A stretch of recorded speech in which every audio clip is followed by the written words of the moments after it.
Hey, Catalyst crew. Episode 11 of Catalyst Corner. It's Thursday, so you know we've got Jim F0123 Art on here with us, and yeah, let's get into it. How's it going, Jim? Yeah, it's going okay. How you been? A little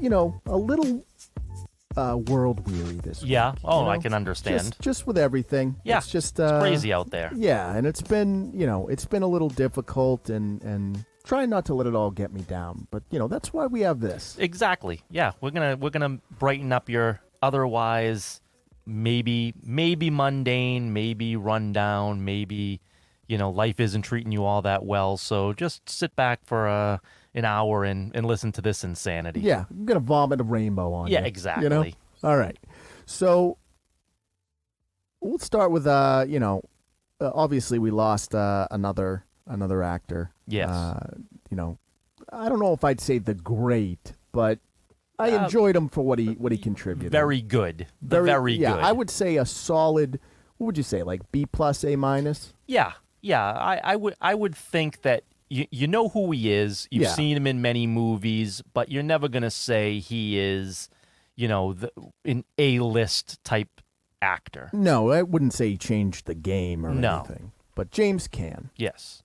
And for those of you who don't know, or if the name doesn't bring up the his face, The Godfather, obviously one of the bigger ones. Yeah, that would probably be the role. Well, I say that. See, but for me, it's not. Even though I love The Godfather, it's Misery.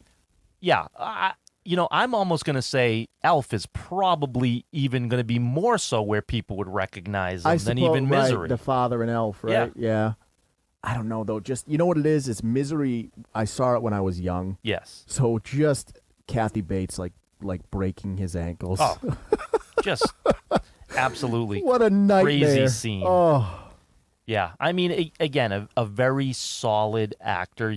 A guy that you can actually count on to know that he's gonna give you a really strong performance in what he's doing. But yeah, he just played a straight man. Like that was kind of his bag. He always played right? a tough, a a tough little guy. rough and tough. Yeah. Yep. But yeah, and you know what? 82. So what? Yeah. Well, that was the thing. That kind of surprised me. Although when I think about it, I'm like, yeah, of course he's 82. Oh, it blew my mind a little bit. Yeah, but too. when I saw that, I'm like, wow, was he really that old? I'd never really put two and two together. You know what that. it is? It's one of those things that rarely happens in Hollywood. Is he started to get a bit older and he bowed out. Yeah, he stopped. And you know what? I think it's okay. To do that. Yeah. It's okay to relax. Well, look at Gene Hackman, right? I mean, the prime example of a guy that is he still running around? He's still alive, and he's like 97 or something like that. Okay, so here's the thing. Really old, but I know he's old, but every time I forget he's alive. Yeah.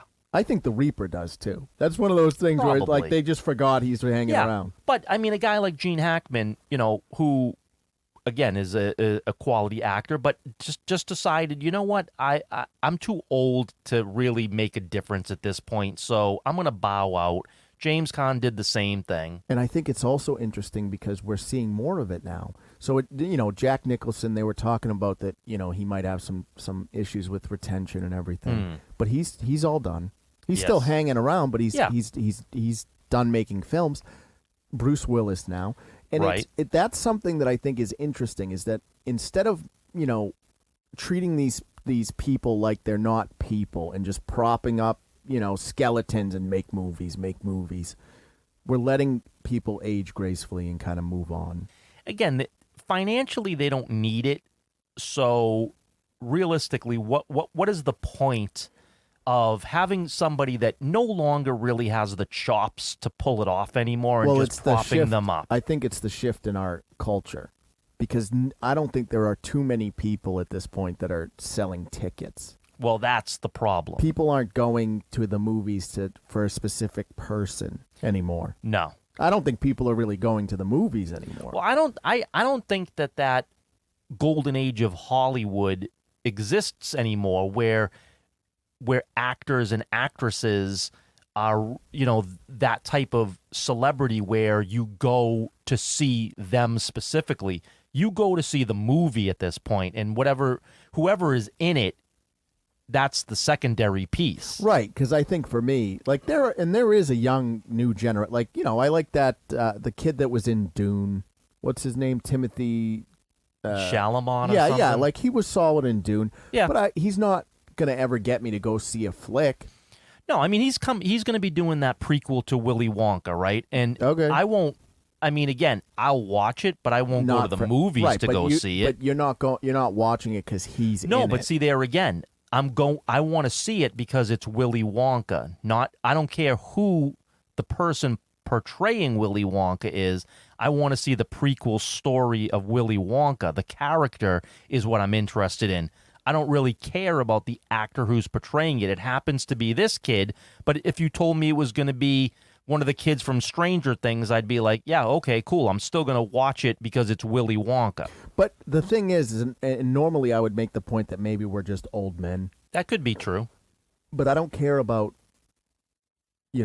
Tom Cruise or Robert Downey Jr. Like, nobody is getting me to buy, like Chris Helms. No one's getting me to buy tickets because they're in a film. Well, that's the thing, right? I enjoy Robert Downey Jr. as Iron Man, but if you take him out of Iron Man, I don't want to go see Robert Downey Jr. in another role because I don't actually care. Maybe I like Sherlock, him because it's like the same thing, sort of. Yeah, kinda. But I mean, it's not. The point being is that you can't just tell me Robert Downey Jr. is in this movie and I'm going to go see it. No, I don't have, unless it's a movie that I actually want to go see, then great. But if it's a movie that has no interest to me, but it stars Robert Downey Jr., cool. I'm not going to go watch that. I think what it is, truthfully, is that as obviously YouTube is a juggernaut at this point. Sure. And TikTok is getting bigger by the day. I would argue as big or potentially bigger. It's right there at this point. So, but that's like people can just watch whatever they want at this point. There's, I was talking to partially proficient Paul the other day about this because he was very adamant about, we used VR chat, the virtual reality chat for a while, and I stopped using it.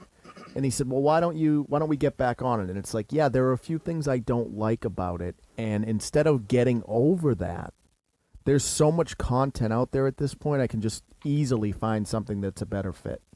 Right. Well, it's interesting because I heard this the other day where the younger generation is getting into watching sports and more specifically baseball. And the reason is because they can watch it on TikTok and just get the clips of the things that matter in the game. They're not actually watching the game. Right, because nobody wants to sit and watch baseball. No, but they have the ability now to watch the snippets of the game that is the highlights, and kids are more interested in doing something like that. So, yeah, TikTok is giving us an ability to watch things that we might be interested in a short form that can hold our attention, whereas before you lost the people because they didn't want to give you 2 to 3 hours. Well, I think the other advantage of that type of content, though, is it gives people an opportunity to,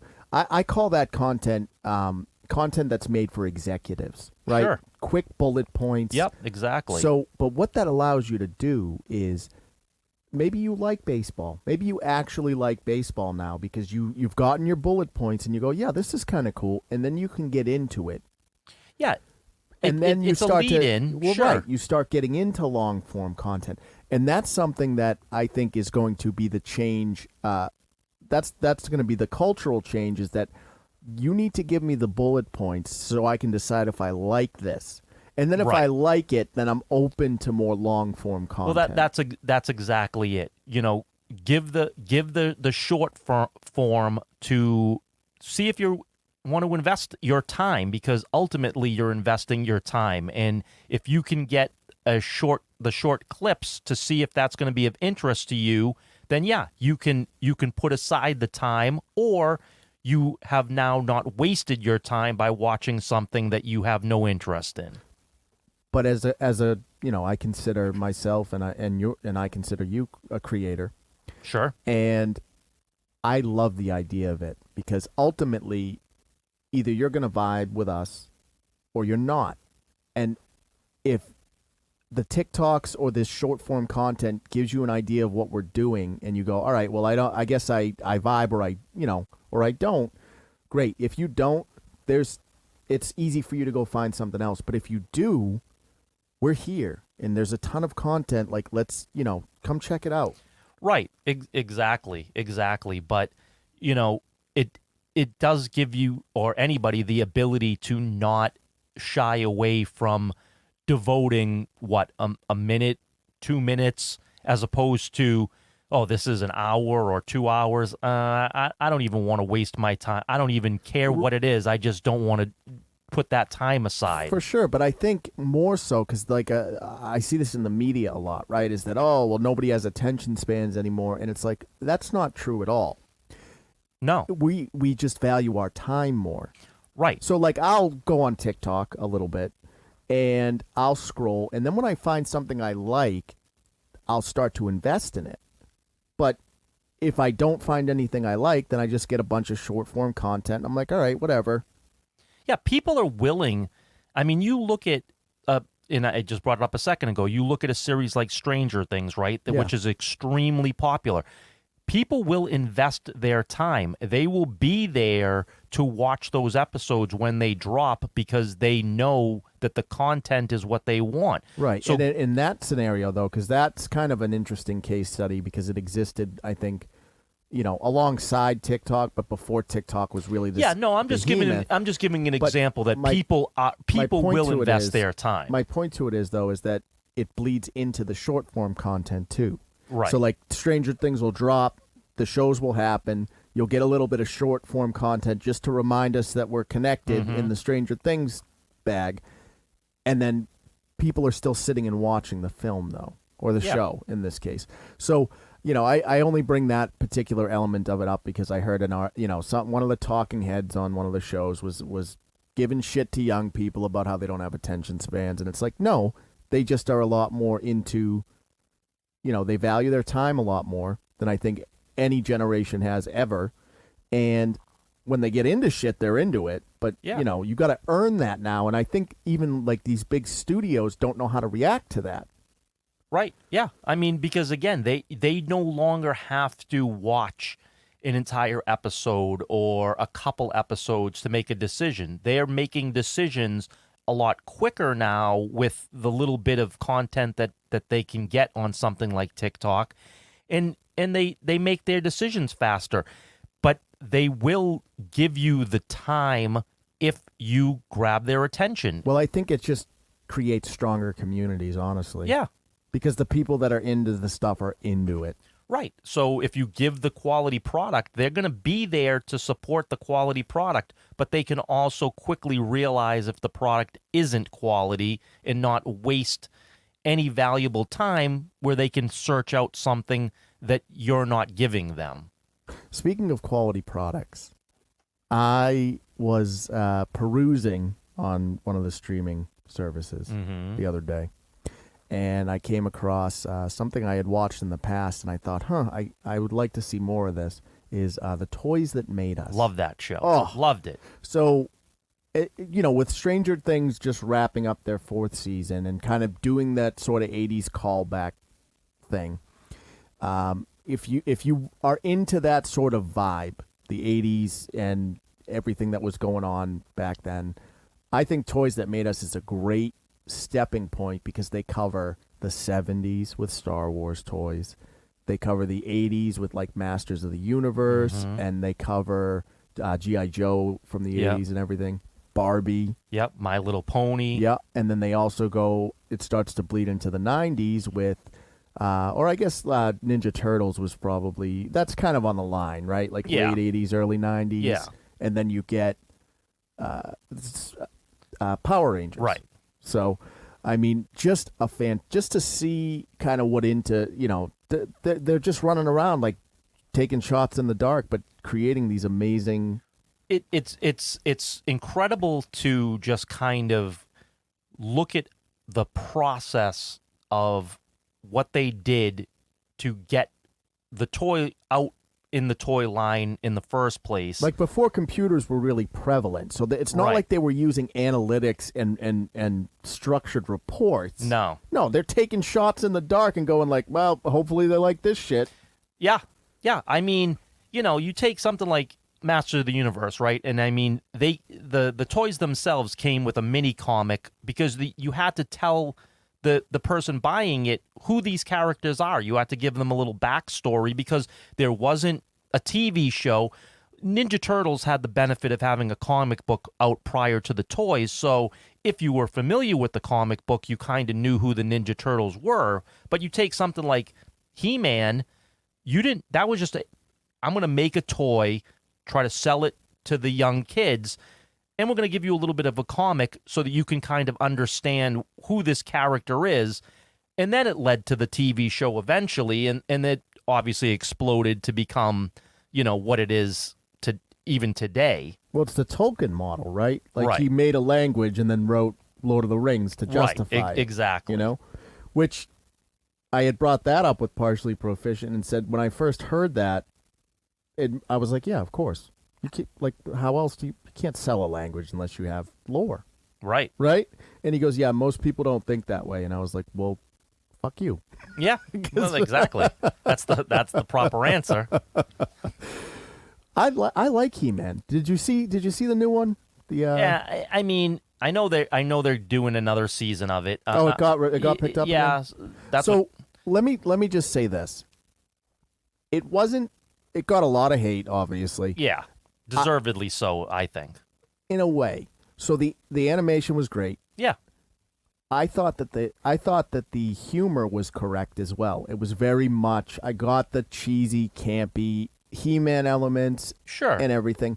My only issue with it is I'm cool with Tila being the main character, but just call it, a Tila tale. Well, see, but I'm not, because that's not what you sold us on. Well, right. No. That's my point to it. Is that I'm cool with you going with a Tila story, but just tell me that's what it is at the beginning. Well, I mean, but Don't make call it your Masters own, of the right, Universe. Make your own series. like She-Ra. Right. Exactly. And if you did that, Just call it Tila. right. And if you did that and you sold it that way, No problem. Great, no problem. I have no problem with you doing that.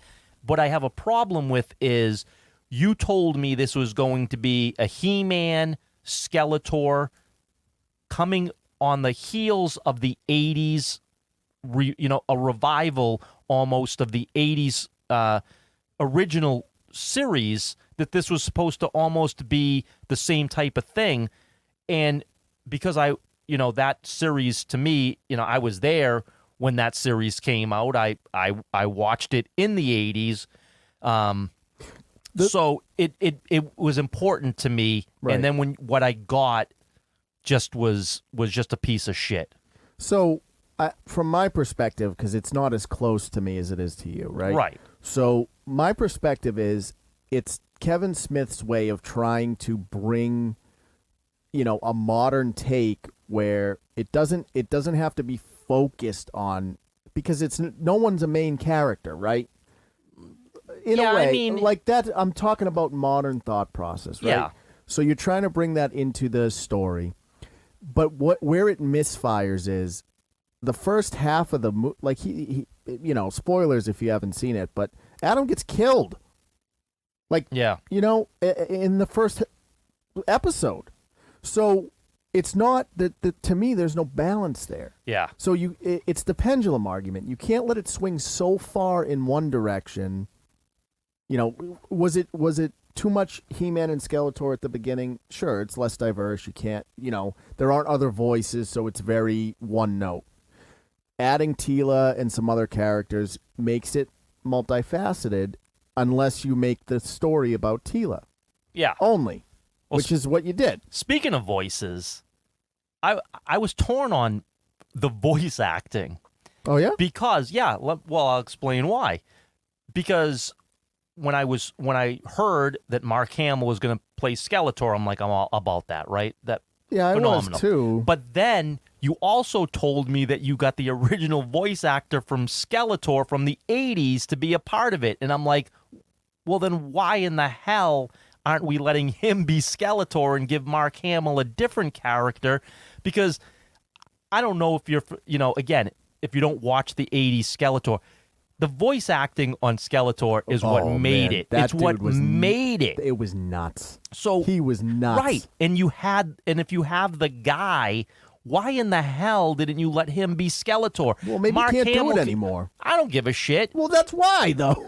Well, again, like he's older, right? Like it's probably hard to maintain that level of insanity at his age. What I'm saying is this thing was a complete dumpster fire piece of shit. Would you really care if the voice actor wasn't great portraying Skeletor, even though he was the original guy? Everybody, obviously, it's not a piece of shit. It got renewed. Well, I mean, if you look at the ratings, I mean, it is. I mean, it's classified as an absolute failure. But what's difficult these days, though, is because, and again, I put a lot of blame on kind of these companies that decided to buy up the rights to all of the the big IPs. Mm-hmm.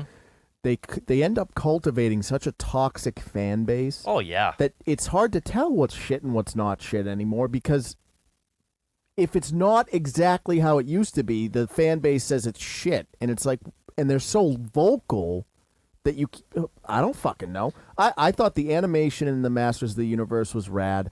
I like that it was a bit of the old and the new. I would have preferred that it was called, Teela's Tale or whatever, just so I could get my head around it. And obviously I would have liked to have seen more He-Man and Skeletor fighting and shit, because that's what I vibe with. Right. But I don't know that I would say it was shit. Like, that to me seems like a very harsh criticism, Well, but I'm not alone in that criticism. I know, I'm not saying you are. That's a very prevalent opinion throughout, the majority of fan base. Well, let me ask you this though: if it was more heavy on He-Man and Skeletor, right, but everything else was the same, would it still be shit? Because if the answer is no, then it becomes, well, you should have marketed it as a Teela tale, but you did hit all the right notes. It's just not what we were expecting when you say Masters of the Universe. Well, that becomes the problem, though, right? Because again, if you've sold it one way and your mindset going in is one way and your expectations are high, because again, you market it as this is going to be a direct follow-up to the 80s series, and it's going to almost, start right from where that ended, so to speak. And you go into it with that mindset and then you don't get what you were promised. I don't know how you get to recover from that. So if you sold it as Teela's journey and you told us that was going to be what it is, then at least you went in there with the right proper mindset and your expectations were what you were going to get. And then if that's what you got and you were expecting to get it, then yeah, maybe it wouldn't be so harshly criticized, but that's not what you did. You told us, in fact, you said, Kevin Smith, that it wasn't that. You told us specifically it was not that, and then we watched it and we're like, yeah, the rumors are absolutely true. It is definitely that. You aren't giving us what you promised to give us. You gave us what we heard rumors of that we said we didn't want. So before we put this to bed, I just want to touch upon this, because I think this is one of Netflix's biggest failures as a company. Again, I'm not super close to He-Man. I mean, I've seen a good portion of it though, so I like it. I vibe with the whole thing. But to me, the show itself is not, it's not bad. It's not a bad show. Is it a bad He-Man and Masters of the Universe show? Sure, there's not enough Adam and Skeletor. Mm-hmm. He-Man and Skeletor. But is it a bad show in that universe? Nah. I think it's fine. I think the humor's on point. I think the story is fine. But it's not what I would expect when you say it's Masters of the Universe. Right. Is it in the Masters of the Universe? The MUU, if you will? Yeah. Sure. Well, if you told me this was, a a Star Wars story, a Rogue One, a Star Wars story, then okay, that's great. It's in that universe, but I'm not expecting it to be part of the main story. If you sold it that way, that'd have been fine. But my point to it is this. If it is in fact hated because people just, either there's a subsection that are vibing with it on the level that I am, or it's just being hate watched right now. So if it's just being hate watched, right, and Netflix is using that to renew it, it's fucking foolish. Well, I think that is exactly what it is. But that's the problem, becomes nobody is going to subscribe to Netflix to hate watch it. No, people subscribed to watch this series because of what was promised. Right. And they watched it because people wanted to see it, and B, people then started to hate watch it when they found out what in fact it truly was. But I don't think you can do that a second season. But the thing is, where, obviously entertainment is one of our biggest, it's not abstract. You're not an executive at Netflix and going I wonder if people like this. You fucking know. Well, yeah, the ratings are there. The commentary is there, telling everybody at Netflix that it was not well received. I just don't understand where the disconnect is. On what plane of existence are you going? What'll happen is we'll put out season 2 and people will hate watch that as well. No, they fucking won't. No. If they have unsubscribed to your platform, no one is paying money to hate watch shit. No. I can go on YouTube and find 100 things that make me cringe for free. Yeah, no one is going to spend their hard-earned money to watch something that they dislike that much. Right, and where streaming is getting more competitive now with HBO coming up, I think HBO has done a phenomenal job. Mm-hmm. And obviously, Disney, I think Disney is having an identity crisis. I think they need to get right with just merging Hulu into Disney Plus. For sure. But once they do that, then you're going to have Netflix, HBO Discovery, whatever they end up calling it, and Netflix and Disney Plus, right? Those are going to be your 3 big ones. Right. And Disney Plus is a very, they're very catered towards, they have the nerd side of it down, right? You got Indiana Jones, you have Star Wars, you have Marvel. Right. But a lot of their bread and butter is the children. Yeah, it's always going to be the Disney cartoons. For sure. And, they do have the Fox library and everything. And if they accept Hulu, now you're talking about a juggernaut that is on the same level, if not bigger than what Netflix has. Sure. The problem with Netflix is because they were the first game in town and as successful as they were, their business model is let's throw shit at a wall and whatever sticks, great. That's not going to work in the future. No. In the future, you're going to, your content needs to be good, because what happens is when you throw shit at the wall, I can go on Netflix today and give you 15 fucking shows that got 1 season and it's all hot garbage. Right. But it's high production because they have all this money. Yeah, I mean, you see it all the time. You go on any social media, you see, this fan favorite show canceled after 1 season. Why? Because yeah, but a lot of that fan favorite shit is just clickbait. Right, exactly. But it's not fan favorite. That's the whole point. No, I mean, can you name three shows on Netflix? Right? Stranger Things, right? But that's coming out. That's coming to an end. Right. Whenever the next season comes out. Mm-hmm. Maybe Witcher. Probably Witcher, I think, is carrying a bit of it. And then, can you give me another one? No, I can't. Right. So that's my point to it. Is just that I think, a lot of Netflix's business model is starting to show its cracks for sure. So hopefully they'll be able to recover that. Yeah, hopefully. I just think that, to wrap it all in, with the landscape of how we as a society consume content, you have to get right with that shit, because people value their time. Right. And if shit stinks, we're all connected now, and we're going to tell you it stinks. Well, that's the thing too. I mean, it comes out on social media very quickly.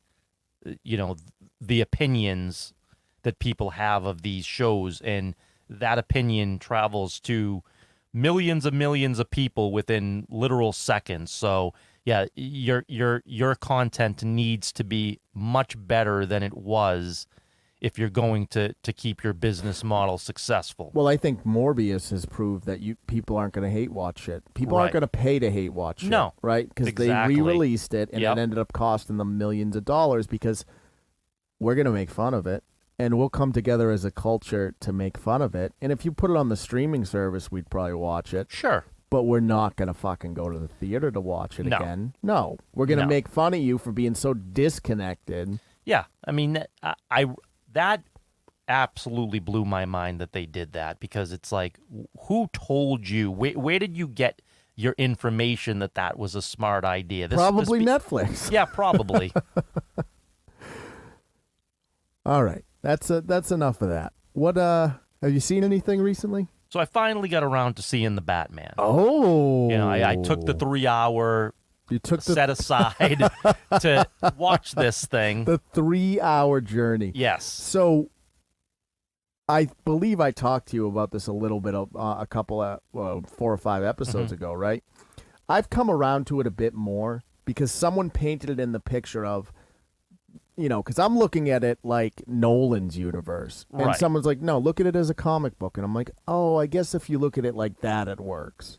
Yeah, I mean, realistically, it took one part of the Nolan universe, Which was the gritty, the grit, I guess. Well, there was that, but the overall story was, here's a young Batman, just learning the ropes, right? And he's still full of hate for what happened to his parents. He's still trying to deal with that, and he's taking it out on whomever wants to commit any crime against anybody within this city. Right, it's a fire hydrant of rage. Yeah. And then by the end, he realizes, no, that's not what Batman is about. What I need to be Is the symbol. The Is the- ideal right. starts to come into sharp focus. right. So so the movie is about I'm vengeance, and then at the end he gets that same line thrown back at him by a criminal, and he realizes, no, I'm no, not vengeance. I'm not vengeance. Right. What I am is the savior, Correct. and I've got to be better than that. Are you in for more? Yes and no. I mean, I don't want another 3-hour epic. I can't imagine they have another 3 hours of story. Yeah, if you give me another movie that's 2 hours, sure, I'm down with Who that. do you want as the villain? Joker? I mean, the Joker had a cameo in it. You know what I mean? He was in Arkham, so he's there. So I guess, but I would more like to see Penguin more fleshed out than he was, because I really thought overall that the character was good, but I don't think that there was enough of it, and I would like to see more of the Penguin going forward now that he's the crime boss in Gotham. Yeah, I think they did a good job of representing him. Yeah. Initially, my biggest complaint was I was struggling because there were so many elements of realism in it, and then you have Penguin and you have those sort of car chases and things. But then, like I said, if you look at it as a comic book movie, it does work. Whereas Yeah. Nolan's films aren't comic book movies. They're movies that happen to be about comic books. Right. They're Nolan's movies are, you could walk out your front door and potentially that could be there. Right. There's no, they're films that star comic book characters. Right. As opposed to, like Marvel is comic book movies. And I would say even, this I would say is a comic book movie. I would love to see, Warner go in this direction. Sure. Because I think it's PG-13, right? And it ticks off the boxes of what I've been saying for a very long time, is that lean into it's more adult oriented. Lean into that. Yeah. And I liked that they leaned into him being, a detective. Yeah. Coming, getting the clues, figuring out the next move. That's the Batman I want to see. I want to see him, use the detective work to solve the crime. And then, hey, if there has to be some physicality to it to stop whatever's going on, cool. But I want him to use his brain to outthink whoever the villain that you put in front of him is, not just pure violence for the sake of violence. And I liked the fact that they had that element in this. And now that he's discovered what it means to be Batman, I think we could get more of a detective show than a Batman show. I did like how they kind of painted him as a like I think I told you this back in the when he walks out of the darkness, he's like a slasher. It's like Jason Voorhees walking out of the darkness, right? He's the monster. So I thought that was really well done. Like, you had the gravity of his boots hitting the ground, right? That was very prevalent at the beginning. And then obviously as the story progresses, he does soften up a little bit as he realizes, what he actually is. Right. Which again goes to what we've said a million times, right? It's he came to the realization of who Batman is, and Bruce Wayne is more of the monster. Batman is the savior. Well, I guess that's very true, right? I think Bruce Wayne does represent everything that's wrong with Gotham. Right. And, the human that is playing both of those parts is Batman. Right. And Bruce Wayne is a mask. Right. He's the secret identity to Batman's the guy. Bruce Wayne is the secret identity. Right. But he's also, starkly aware that Bruce is what's wrong with Gotham. Right. I mean, besides, if Bruce Wayne murdered somebody, then he would be just like every other person of Gotham that he's trying to take down. Realistically, the only thing that Bruce Wayne doesn't do is murder. Do you think the argument that a lot of these villains make is that if Batman wasn't there, you'd still have crime, right? You'd still have the gangs running around, but would you have these super villains? No. So No. they only show up as a counterpoint.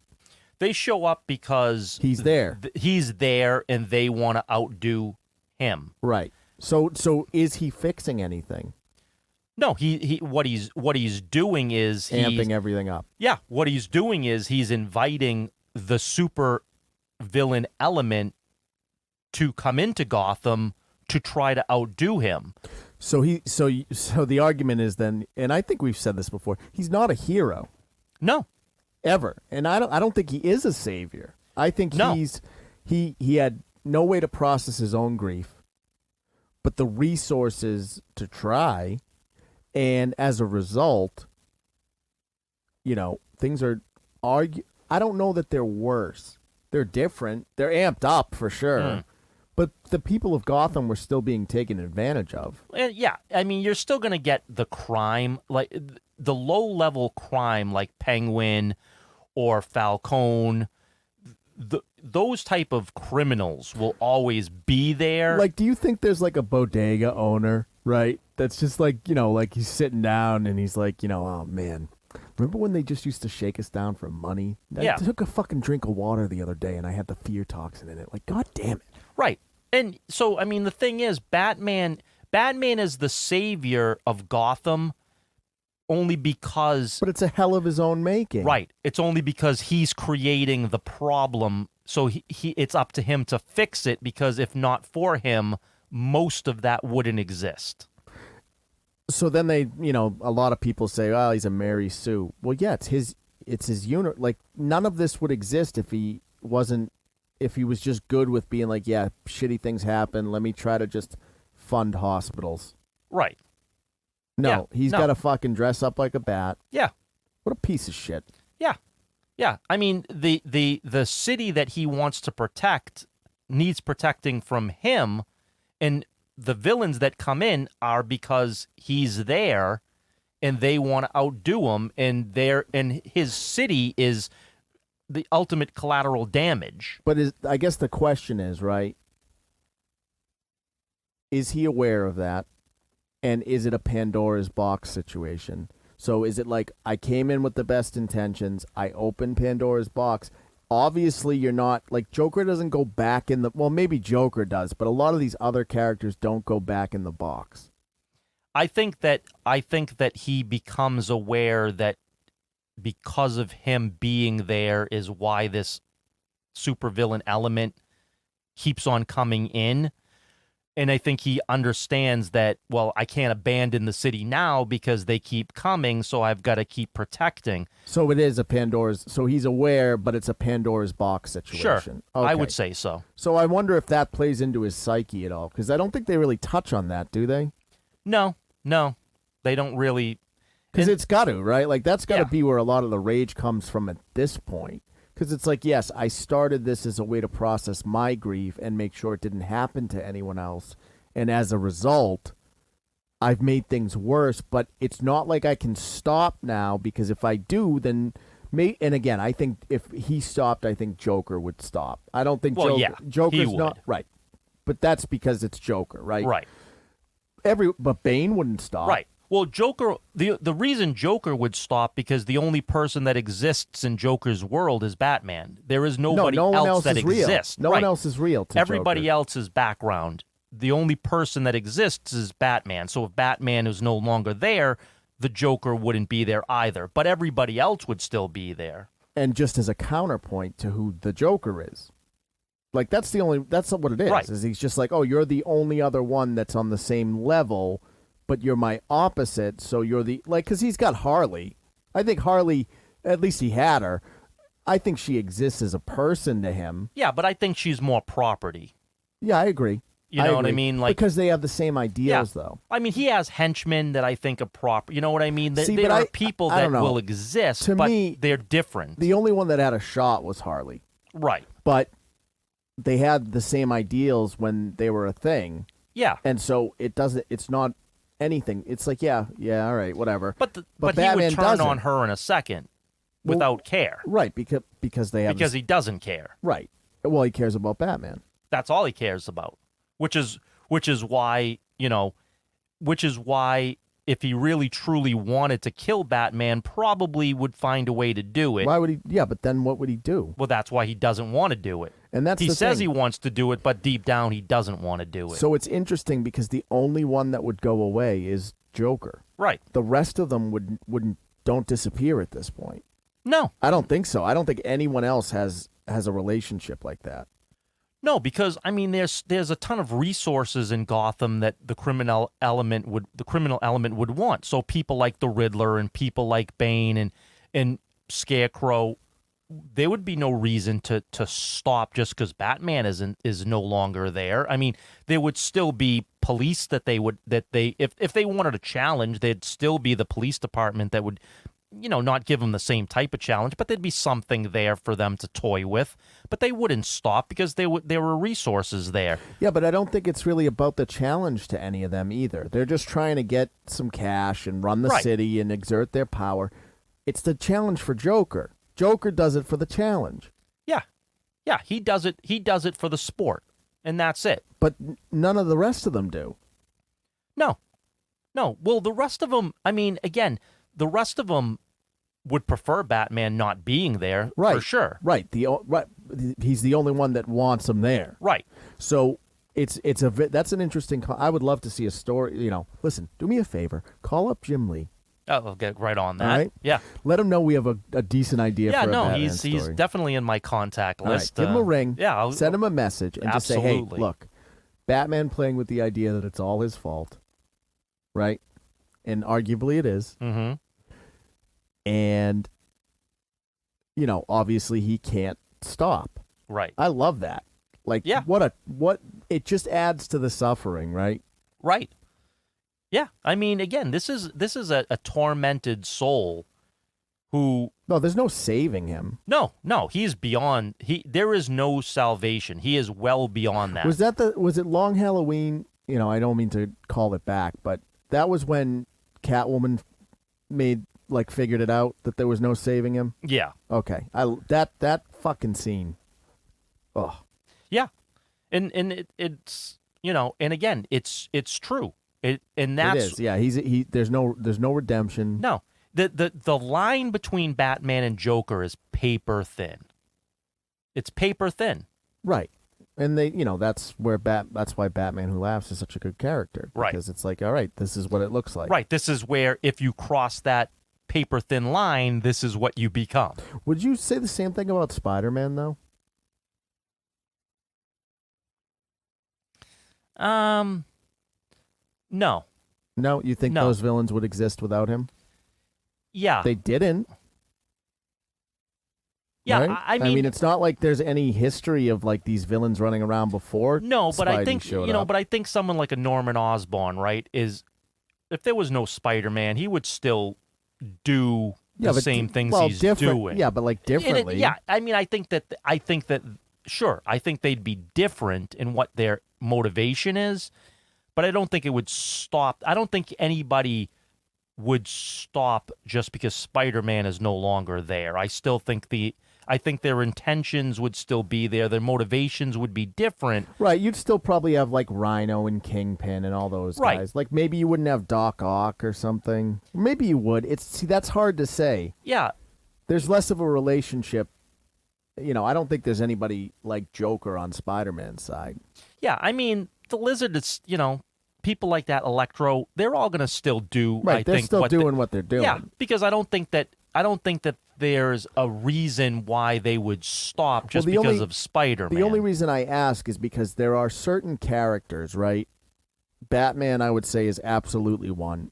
And I feel the same way about Spider-Man, that are just forced to perpetually suffer. Yeah. Like, Spider-Man, when he's not suffering, is not a good... No one gives a fuck about that story. No. And that's what makes, and I think that is what makes those two of the greatest characters that have ever been created, because they have their own personal struggles, but yet they're still trying to do what's right by the people they love, by the city. They're trying to do the right thing, but their internal struggles, what they're personally going through, is also very, very difficult, and that makes them relatable, because we all go through personal struggles. Yeah, absolutely. I will say though, if you guys, if you're into comics and that story pops up, then unless we make an announcement, those motherfuckers stole it from us. That's right. I tell me that's not a great fucking... I think, I mean, me personally, I think that would be an awesome story to be able to partake in writing. Just to like really play into the fact, and I don't know, like, I guess that, without getting too much more into the details so we can wrap it up, does the Bat family know? They don't know, right? Or do they know? Does everyone know? Oh, they know. Everyone knows. Yeah, I would say... So do you think the people of Gotham know as well? That I would say they don't know. Okay, so only the people in I think the people in the inner circle know. Yeah, but like how? Well, how would the Bat family know? Well, like there's no way to like know that they can, like, about Joker, right? Yeah. But like the rest of them, how would you weren't around when they showed up. No, but I think that somebody like, say, Dick Grayson just puts it together. Yeah, I think people like Tim Drake, Dick Grayson, people with that high level of intelligence that are going to be around him on a daily basis. See what he's giving off. Understand that, like, Bruce is the mask and everything. Yeah, I mean, because they're seeing both. They're seeing both Batman and Bruce. Right, they get to see the switch. Right, exactly. And they have the conversations with him, and I'm sure they can get a little bit of that. When he's Bruce, he's probably far more unhinged in his thinking. Listen, you could do a series where, each one of the Bat family tries to bring positive elements to his psyche and stuff too. Yeah. Oh, Jim Lee. Yeah. I know you listen. You absolutely do. There's no doubt. We watch your stuff, bro. Yeah. Come on now. Don't sit there and say you don't listen to ours when we certainly watch yours. Tell me that's not a rad. That is a good Bat story. That would be a tremendous Bat story. I'm about that. Yep. So listen, if you guys are down for that, and you happen to know our boy Jim Lee, one of the greatest. Yeah. Let him know. Let him know we want to do some shit together. I love him. Yeah. Definitely tell him to contact us. We're easily available on social media. I will drop everything Yeah, we will be out to Burbank, California tomorrow. without blinking. Yes.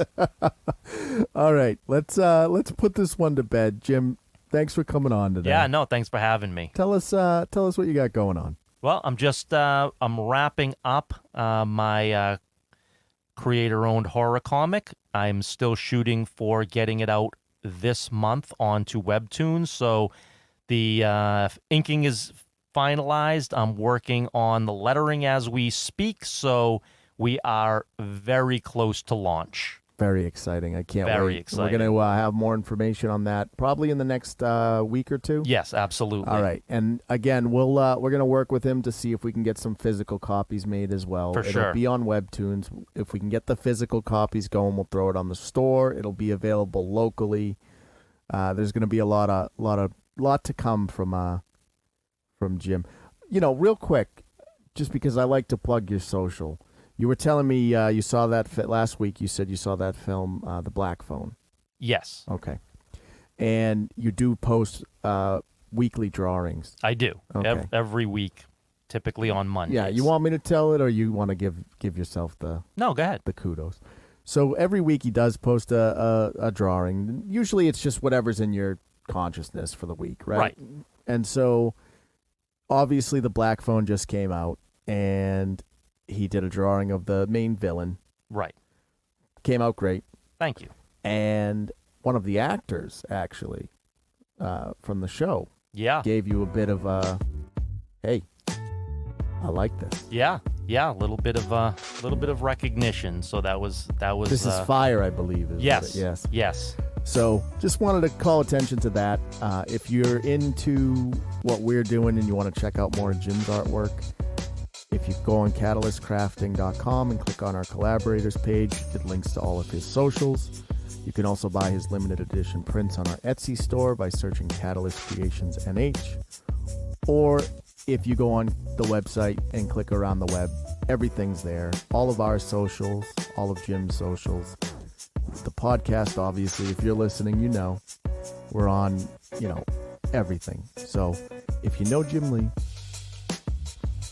tell him we're open for business. Yes, we want to do some work together. Definitely open for business. And thank you guys for listening. We wouldn't be able to do this if you didn't tune in. Let us know. Let us know how, let us know if you vibe with that type of story. Let us know what you think about content creation and absorbing sort of this new kind of, format for media.